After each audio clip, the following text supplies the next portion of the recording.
Assalamualaikum warahmatullahi wabarakatuh, Sobat PMC. Jumpa lagi bersama saya Tony Kristanto. Saya di sini akan kembali lagi untuk melanjutkan sobat tentang beberapa pertanyaan-pertanyaan yang sering banget ditanyakan kepada saya. Selain dari pertanyaan tentang masalah mahar, ini adalah mahar pusaka maksudnya ya.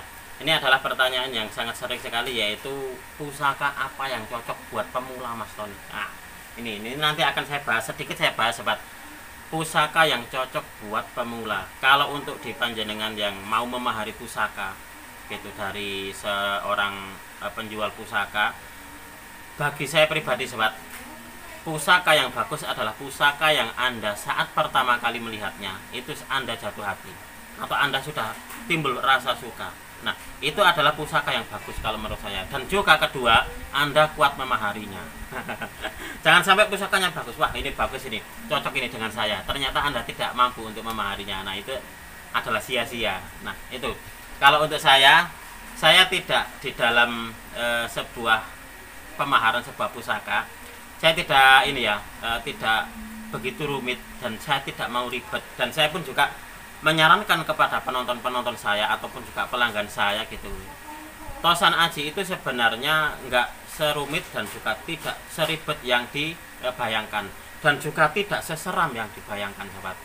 Nah, itulah kenapa kalau untuk saya, orang suka saja dengan pusaka atau dengan tosan aji, saya sudah sangat senang banget. Nah, kalau sudah di tahapan tersebut, janganlah kita untuk menakut-nakuti. Saman kalau untuk di pusaka harus dengan yang pusaka yang sesuai dengan weton sampean seperti ini. Jangan yang kayak gitu. Kalau untuk saya loh ya, saya tidak akan melakukan hal tersebut. Karena gini, mungkin di dalam dunia tosan aji memang diketahui bahwasanya untuk di pusaka pertama gitu, diharapkan adalah atau yang dianjurkan adalah pusaka dengan dapur tilam upih atau tilam sari gitu.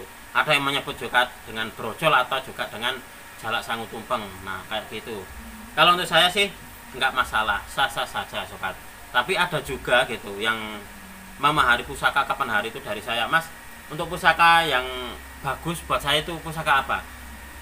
Biasanya sobat, untuk saya tak suruh untuk melihat di Instagram saya. Di situ ada dari beberapa koleksi-koleksi pusaka saya, itu saya posting di situ. Nah, di situ beliau nanti di situ memilih, saya suruh untuk memilih. Nah, nanti yang serk yang mana, yang suka yang mana, nanti Anda tanyakan ke WA kepada saya. Nah, gitu. Setelah itu terus saya suka yang ini, Mas Tony. Ya nggak apa-apa, berarti itu adalah pusaka pertama Anda, Pak. Jadi tidak melulu di pusaka tilam upih atau brojol atau tilam sari. Boleh pusaka apa saja, boleh, nggak masalah itu.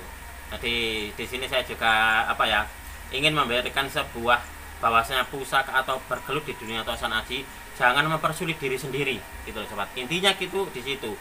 Jangan sampai mempersulit diri sendiri karena gini, wah saya harus mempunyai atau memilih pusaka pertama saya adalah dapur ini, lalu yang sesuai dengan weton saya adalah dapur ini. Jangan gitu, nanti Anda akan kesulitan gitu.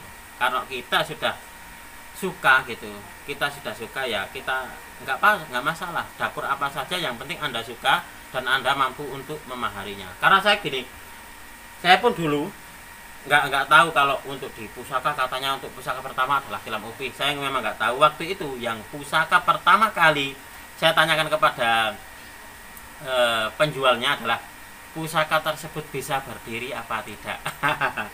Ini adalah sebenarnya pertanyaan konyol, tapi ternyata memang banyak sekali sobat kita temui di dalam peredaran dunia tosan aji, khususnya menyangkut pada pecinta tosan aji pemula. Nah, yang ditanyakan ini kebanyakan ini, pertama adalah masalah kodam. Kodamnya apa gitu. Karena apa? Karena saya pun dulu juga seperti itu sobat. Saya bertanya, pertama itu saya memahari pusaka, kalau nggak salah dapurnya adalah jaran goyang. Yang saya tanyakan kepada beliau, apakah itu kerisnya bisa berdiri, saya gitu. Nah, di foto waktu beliau mengirimkannya kepada saya, itu memang bisa berdiri. Tetapi waktu di rumah gitu, saya praktekkan tidak bisa sobat. Itulah kenapa kalau Anda memahari pusaka, maharilah dengan hati nurani Anda. Kualitasnya seperti apa gitu loh. Bagus enggak? Pamornya seperti apa? Bila besinya seperti apa? Sandangannya itu seperti apa? Jangan memahari pusaka karena kodamnya atau karena bisa berdirinya. Nanti kebanyakan kecewanya gitu loh sobat. Karena ini adalah pengalaman pribadi saya. Jadi pertama saya itu dulu memahari pusaka karena pengen yang pusaka bisa berdiri. Karena bisa berdiri kan otomatis ada perasaan wah saya punya keris yang bisa berdiri kan gitu. Lalu yang kedua saya itu memahari pusaka karena masalah kodamnya gitu loh. Waktu itu saya tanyakan kepada penjualnya, Mas, Kang ini ada nggak kodamnya? Oh ada, katanya gitu. Ada ini kodamnya. Namanya ini, cara membangkitkannya seperti ini. Itu seperti itu. Jangan sampai tertipu yang kayak gitu sobat. Dah, tak bilangin sampean, tak bilangin Anda. Jangan sampai mencari pusaka yang seperti itu. Karena saya pun waktu saya ya kalau gitu tak mahari pusakanya. Tak mahari pusakanya. Kalau maharnya nilai dari nominal maharnya rendah sih nggak masalah. Lah kalau mahal, nah itu. Oke ya, terus waktu itu sobat tak mahari. Nama kodamnya ini, cara membangkitkannya seperti ini. Terus yang satu lagi nama kodamnya ini, itu saya beli langsung 2 di orangnya. Saya beli 2. Terus tak praktekkan di rumah. Dan itu pun juga saya bertanya tentang masalah berdiri, bisa berdiri nggak? Dan itu bisa berdiri waktu difoto sama dia. Tapi waktu tak praktekkan di rumah, itu nggak bisa berdiri pertama. Kedua, bagaimana cara bertemu dengan kodamnya? Bagaimana cara kita berkenalan dengan kodam tersebut? Nah itu. Padahal kita sebagai manusia, sobat, kita adalah makhluk yang paling mulia. Gitu.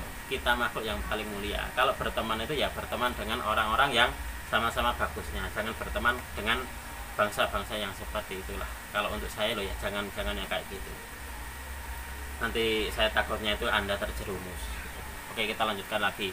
Jadi kalau untuk Anda, pesan dari saya yang masih pemula mencari pusaka, carilah dari kualitasnya. Boleh Anda mencari dari saya suka dengan pamornya Mas, ngebuyurnya pamornya, boleh yang seperti itu. Ada juga saya itu nggak suka Mas Tony dengan pusaka yang ngebuyur gitu. Saya suka itu pusaka yang nggak terlalu ngebuyur, ngedop itu seperti itu. Ada loh yang kayak gitu. Dan saya punya pembeli yang kayak gitu atau pelanggan yang kayak gitu. Jadi pelanggan di saya itu lengkap. Saya itu mencari pusaka yang harus berkualitas Mas Tony. Kalau bisa itu pusaka kualitasnya sampean, itu ada yang kayak gitu. Jadi beliau kalau disodorkan pusaka yang maharnya sekitar segini gitu, dia nggak mau. Jadi beliau mau memahari pusaka katakanlah yang lebih mahal asal pusakanya itu berkualitas. Dari bila besinya, dari pamornya, dari sandangannya, semuanya sudah bagus, semuanya sudah berkualitas, maka beliau mau untuk memaharinya. Nah itu seperti itu. Ada yang kayak gitu. Ada itu sukanya yang Mas, saya mencari pusaka yang di bawah 500.000. Ada yang kayak gitu. Itu juga ada gitu loh. Jadi semuanya sebenarnya itu lengkap kalau mencari di pusaka di saya. Hanya saja untuk saat ini sobat, saya hanya menyediakan pusaka-pusaka yang bagus, yang berkualitas. Tidak harus mewah dalam hal sandangan ataupun juga di kerisnya, tidak harus mewah. Yang penting itu dia bagus, bersih, dan berkualitas. Berkualitas itu tidak harus tidak harus mahal gitu, enggak sobat. Karena gini, ibaratnya berkualitas itu dalam artian pusaka tersebut itu mempunyai aura wibawa gitu. Pasti nanti Anda kalau memiliki sebuah pusaka, nanti Anda pun juga bisa kok merasakannya. Oh, pusaka saya ini tanda kutip auranya kayak gini. Bisa dirasakan dengan hati. Apalagi itu adalah pusaka yang Anda idam-idamkan dan juga Anda jadikan sebagai sebuah kelangenan. Itu biasanya terus di hati itu ada semacam kayak dalam tanda kutip kontak batin Anda dengan pusakanya. Itu seperti itu. Dan saya ini bukan mengada-ngada ya. Karena di dalam sebuah apapun itu barang apapun sebenarnya itu dia ada kayak mungkin vibrasinya. Nah, vibrasi yang dipancarkan itu sebenarnya itu ada, dan kita pun juga gitu. Kalau kita sudah suka, biasanya itu kita bisa menangkap vibrasi dari barang tersebut. Itu gitu. Dan juga saya ingin sekali lagi menekankan kepada panjenengan bahwasanya kalau memilih pusaka memang nggak harus pusaka ini yang sesuai dengan weton Anda, nggak harus kayak gitu. Kalau di saya loh ya, kalau meminta pendapat dari saya. Tapi ada juga yang, Mas saya ini ngugemi omongannya orang tua, ya nggak apa-apa, silahkan, nggak masalah itu. Yang penting masih di dalam lingkup koridor yang benar di dalam agama kita masing-masing, itu kayak gitu. Dan juga ada pengalaman gini sobat, saya itu kalau memahari sebuah pusaka, nanti ini Mas, kirimkan ke alamat orang tua saya. Nah, kirimkan ke alamat orang tua saya, nanti di situ nanti sebagai sebuah simbolisasi bahwa pusaka tersebut seolah diberikan orang tua saya kepada saya. Ada juga yang kayak gitu, monggo, nggak masalah itu. Ada juga yang gini, Mas nanti kalau mengirimkan pusaka ke saya hari ini, katakanlah hari Jumat, pusakanya harus sudah nyampe di tempat saya. Ada juga yang kayak gitu. Jadi menurut dari perhitungan hari baiknya beliau. Nah, ada yang pengalaman kayak gitu. Saya berkali-kali kok kayak gitu. Dan juga pelanggan ini ada di pusaka saya, beliau sudah melunasinya gitu. Dan kemarin bilang bahwasanya Mas nanti kirimnya hari Jumat. Dalam artian hari Jumat sudah ada di rumah saya. Berarti nanti saya kirimnya hari Kamis, sobat. Hari Kamis saya pakai express next day mungkin seperti itu. Nanti hari Jumatnya itu sudah berada di tempatnya beliau. Kemarin tuh kayak gitu. 1 bulanan beliau, 1 bulanan, terus akhirnya Mas ini sudah lunas, kirimkan hari ini, nanti nyampe nya di tempat saya hari yang ini. Ada juga yang kayak gitu. Dan juga saya ingin memberitahukan kepada sobat bahwasanya jika di antara Anda ada yang menginginkan pusaka dari galeri saya tapi terkendala masalah dana, Anda bisa melakukannya dengan sistem mengangsur atau dengan sistem DP. Nanti selanjutnya Anda cicil. Itu seperti itu nggak masalah. Karena saat ini pun juga ada yang melakukan yang kayak gitu. Itu nggak masalah buat saya sobat. Karena saya pun juga pernah melakukan hal tersebut waktu awal-awal gitu. Saya menggeluti dunia tosan aji, wah ada pusaka bagus. Daripada diambil orang lain, Anda nanti kecewa. Nah gitu. Daripada seperti itu, nggak apa-apa, di DP saja. Di DP biarkan di situ. Nanti kalau sudah lunas baru akan saya kirim. Untuk di jangka waktunya seperti apa Mas Tony, terserah Anda. Semakin cepat berarti semakin baik. Kemarin itu ada orang berapa minggu ya, sekitar 2 mingguan lah, dia DP. Waktu itu kalau nggak salah nominalnya 10 juta, dia DP 4 juta. Lalu setelah itu sekitar 2 mingguan, nggak tahu katanya rezekinya itu ada saja. Akhirnya terus berhasil untuk melunasinya. Kayak gitu sobat. Oke, mungkin untuk di video ini cukup sekian. Saya berterima kasih sekali lagi kepada Anda yang sudah menonton video ini mulai awal hingga akhir. Mudah-mudahan video ini bisa sedikit menambah pengetahuan dan juga wawasan, khususnya bagi Anda para pecinta tosan aji pemula. Marilah kita bersama-sama untuk mengenal, mencintai, merawat dan juga melestarikan tosan aji Nusantara, karena kita adalah pewaris dari budaya ini. Sekali lagi, apabila ada kesalahan dan juga ada kekurangan di dalam saya menyampaikan uraian ini tadi, saya memohon maaf yang sebesar-besarnya. Dari saya cukup sekian, terima kasih dan wassalamualaikum warahmatullahi wabarakatuh. Rahayu, rahayu, rahayu.